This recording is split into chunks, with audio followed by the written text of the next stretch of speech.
이번 강의에서는 리액트를 설치하고 실행하는 것과 간단하게 폴더 구조를 살펴보겠습니다. 우선 리액트를 설치하기 위해서는 노드가 설치되어 있어야 합니다.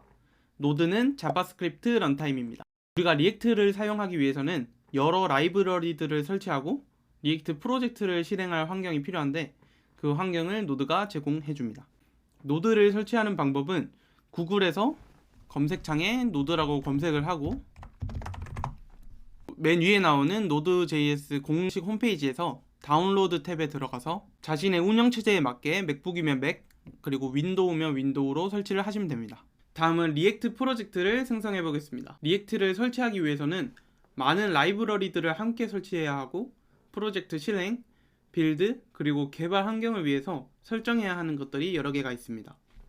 최신 문법인 ES6, 그리고 그 이후 문법들을 구식 브라우저에서도 동작하도록 자바스크립트 ES5의 문법으로 바꾸어주는 바벨이라든지 여러 개의 자바스크립트 모듈을 하나의 모듈로 만들어주는 웹팩이라든지 그리고 리액트 덤과 같이 라이브러리들을 직접 설치하고 인덱스 HTML을 만들어서 리액트 덤과 연결시켜 주어야 합니다. 하지만 이 강의에서는 리액트의 기초적인 개념과 간단한 웹사이트를 만들 수 있는 수준으로 가르치는 것이 목표이기 때문에 생략을 하도록 하겠습니다. 그래서 저희는 페이스북에서 제공을 해주는 Create React 앱이라는 라이브러리를 사용해서 제가 말했던 모든 설정들이 우리가 직접 하지 않아도 다 되어 있는 마법을 일으켜 보도록 하겠습니다. 그럼 바로 Create React 앱 라이브러리를 이용해서 설치를 해보겠습니다. Create React 앱으로 리액트를 설치하기 전에 npx를 설치해 보도록 하겠습니다. 여기서 npx가 무엇이냐면 우리는 보통 라이브러리를 설치할 때 npm, 즉 노드 패키지 매니저라는 툴을 이용해서 노드 라이브러리들을 설치합니다.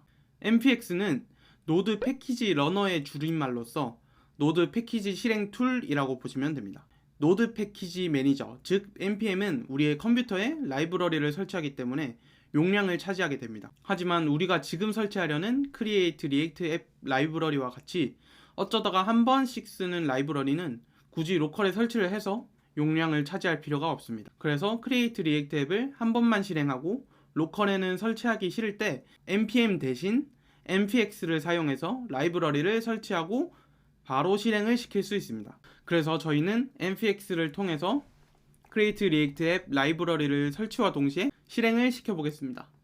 그 전에 VS 코드를 키셔서 폴더를 하나 만들고 거기에 터미널을 하나 열어보겠습니다.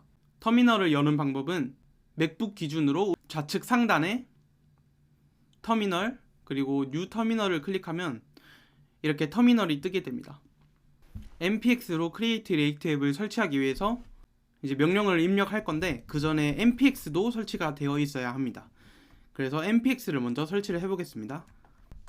npm install npx 그리고 -g를 입력하셔서 엔터를 클릭하시면 npx가 우리의 로컬에 글로벌로 설치가 된다라는 뜻이 됩니다. 저는 npx가 이미 설치가 되어 있기 때문에 이제 터미널에서 npx-v를 입력해서 npx의 버전이 잘 나오는지 확인을 하고 npx가 잘 설치가 되어 있는지 확인을 하면 됩니다. 이렇게 npx가 잘 설치가 되었으면 그 다음으로 Create React 앱을 통해서 리액트 프로젝트를 생성해 보도록 하겠습니다. 명령어는 다음과 같이 npx create react 앱 그리고 그 다음으로 프로젝트 명을 입력하면 됩니다. 만약 myApp이라는 폴더를 가진 리액트 폴더를 가지고 싶다면 위와 같이 입력을 하면 되고 나는 이미 폴더를 만들어 놔서 지금 위치하고 있는 폴더에 바로 리액트를 설치하고 싶다. 그러면 아래와 같은 이름 대신 점을 입력해 주시면 됩니다. 그래서 저는 여기 있는 해당 폴더에 바로 리액트를 전부 설치하기 때문에 점을 입력해서 설치를 해보도록 하겠습니다. 명령어를 입력하고 잠깐의 시간을 기다리시면 바로 리액트 프로젝트가 만들어졌다는 걸 알 수 있습니다. 그럼 만들어진 리액트 프로젝트를 한번 바로 실행을 시켜보도록 하겠습니다. npm run start라는 명령어를 통해서 리액트 서버가 우리의 컴퓨터 3000번 포트에서 동작을 합니다.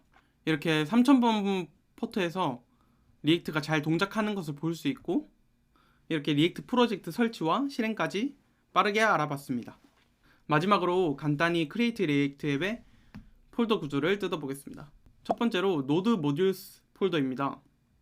해당 리액트 프로젝트와 관련되어 있는 노드 모듈들이 들어있는 폴더입니다. 리액트, 그리고 아까 말했던 웹팩, 그리고 바벨 모듈들도 전부 해당 폴더에 들어가 있습니다. 다음으로 퍼블릭 폴더입니다. 퍼블릭 폴더에서는 프로젝트에서 사용할 이미지들, 그리고 리액트는 싱글 페이지 어플리케이션, 즉 하나의 페이지로 이루어진 어플리케이션이기 때문에 하나의 HTML을 가지고 있는데 그 파일이 인덱스 HTML이고 그게 바로 퍼블릭 폴더에 있습니다. 다음으로 git ignore 파일입니다. git ignore 파일 같은 경우에는 git에 푸시되지 않을 폴더나 파일을 명시하는 파일입니다. 우리가 보통 프로젝트를 git을 통해 많이 GitHub에 올리는데 노드 모듈스 같은 경우에는 굳이 GitHub에 모든 파일을 올릴 필요가 없습니다. 보통 파일들이 몇천 개 혹은 몇만 개가 되는 경우가 대부분이기 때문에 노드 모듈스 같은 폴더는 그냥 개개인의 로컬에만 설치를 해놓고 조금 이따 설명드릴 package.json 파일에 어떤 라이브러리가 설치되어 있는지 명시를 해놓고 이 프로젝트를 다운받아서 사용할 사람들에게 package.json에 명시되어 있는 라이브러리를 설치해서 프로젝트를 실행하면 됩니다 라고 이렇게 알려주는 것이죠. 다음은 패키지 락 파일입니다. 패키지 락 파일 같은 경우에는 의존성 라이브러리들의 버전을 명시하는 파일입니다. 협업을 할 때 서로 다른 버전의 라이브러리를 사용하면 오류가 날 수 있기 때문에 버전을 명시하는 역할을 합니다. 다음은 package.json 파일입니다. 다음 파일 같은 경우에는 버전, 프로젝트명, 그리고 제일 중요한 의존성 라이브러리들과 같은 정보를 명시해 놓습니다. 우리가 맨 처음 다른 사람의 프로젝트를 시작할 때 npm install이라는 명령어를 통해서 의존성 라이브러리들을 설치하게 되는데 그때 바로 어떤 라이브러리들이 있나, 이 프로젝트에 필요한 라이브러리들은 뭔가 하고 확인하는 곳이 바로 이 package.json 파일입니다. 여기에 보시면 dependencies의 의존성 라이브러리들이 어떤 것이 있는지 확인할 수 있습니다. 그리고 다음으로 대망의 source 폴더입니다. 해당 폴더는 우리가 코딩을 하고 프로젝트의 그림을 그리는 곳입니다. 개발 대부분이 이 source 폴더 안에서 진행이 됩니다. 여기서 제일 중요한 index.js 파일과 app.js 파일을 잠깐 보겠습니다. 나머지는 스타일을 담당하는 CSS 그리고 테스트와 관련된 코드라서 생략을 하도록 하겠습니다. 이 파일은 리액트 코드의 맨 처음에 진입하는 파일인 index.js입니다. 추후 강의에서 설명드릴 컴포넌트 개념이 여기서 살짝 나오는데 지금은 모르셔도 괜찮습니다. 리액트 전체 컴포넌트인 앱 컴포넌트를 불러서 렌더링을 해준다, 즉 화면에 그려준다. 그리고 그려지는 위치는 id 값이 루트인 html 태그에 그려주겠다 라는 뜻이 됩니다. 그리고 다음에는 app.js 파일을 보겠습니다. 어떤 앱이라는 함수가 있고 그 함수는 어떤 HTML과 같은 것들을 반환하고 있죠. 이게 바로 JSX 문법입니다. 아직 리액트를 잘 모르지만 코드를 보고 홈페이지를 보게 되면 대충 어떤 코드가 어떤 것인지 알 수 있습니다. 그래서 태그 안에 내용들을 살짝씩 바꾸고 저장을 하면 바로 웹사이트에서 바뀐 내용을 확인할 수 있습니다. 여기까지 리액트 프로젝트 설정, 그리고 실행, 그리고 폴더 구조에 대해서 간단히 알아봤습니다. 다음 시간에는 리액트 컴포넌트에 대해서 알아보겠습니다.